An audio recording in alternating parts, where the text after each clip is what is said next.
अस्सलाम वालेकुम व्यूवर्स, कैसे हैं आप। उम्मीद करती हूँ कि आप सब खैरियत से होंगे। आज मैं आपके साथ ईद स्पेशल रेसिपी शेयर कर रही हूँ, कलेजी पिपरा की रेसिपी। ये आप ईद पे बनाएं और इन्जॉय करें। इसमें इंग्रेडिएंट्स मैं आपको दिखा रही हूँ स्क्रीन पे, नोट डाउन कर लें और मैं रेसिपी में साथ साथ आपको डिस्क्राइब भी करती हूँ। ये मैंने पिपरा डाला है प्रेशर कुकर में। रफली चॉप्ड अनियन थे, ये 1 से 2 अनियन मैंने काटे हुए थे बड़े साइज़ के। और ये दिल होता है, मैंने डाल दिया था। अगर आपको पसंद है तो आप भी डाल लें। लहसुन अदरक का पेस्ट और कुछ ड्राई स्पाइसेस में हल्दी, लाल मिर्च, नमक, पिसा हुआ धनिया और ज़ीरा था, और 4-5 सब्ज़ मिर्च, और मेरे पास फ्रोज़न टमाटर थे 2, वो डाले हैं मैंने काट कर। और अब मैं इसमें पानी ऐड कर रही हूँ।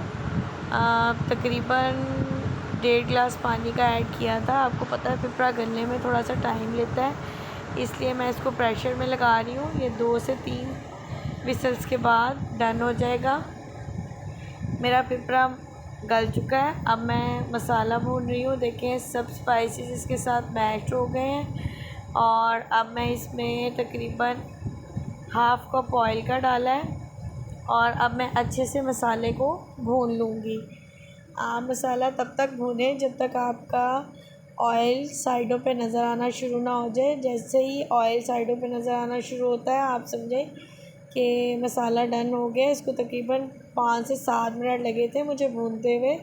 और देखा आपने ऑयल कैसे साइड पे आ गया हुआ है। और अब मैंने इसमें ग्रीन अनियन डाला है। स्प्रिंग अनियन जो होता है, वो इसका टेस्ट उससे बहुत अच्छा हो जाता है। अब मैं इसको प्याज के साथ भी थोड़ी देर के लिए भूनूंगी, और उसके बाद आलमोस्ट डन है। और अब मैंने इसमें कलेजी डाली है। कलेजी हमने बिल्कुल एंड पे डालनी है, ताकि कलेजी को ज़्यादा देर नहीं भूनते। अगर ज़्यादा भुना जाए तो ये सख्त हो जाता है। ये देखें व्यूवर्स, अब सिर्फ एक मिनट के लिए मैंने इसको भूना है और कलेजी डन है। व्यूवर्स, मेरे चैनल को सब्सक्राइब करें, लाइक करें, शेयर करें। और ये मेरी कलेजी की फ़ाइनल लुक है। आपको पसंद आएगी इंशाल्लाह। ईद पर एंजॉय करें और मुझे अपनी दुआओं में याद रखें। मिलते हैं नेक्स्ट वीडियो में। अल्लाह हाफ़िज़। अपना बहुत ख्याल रखिएगा। Take care.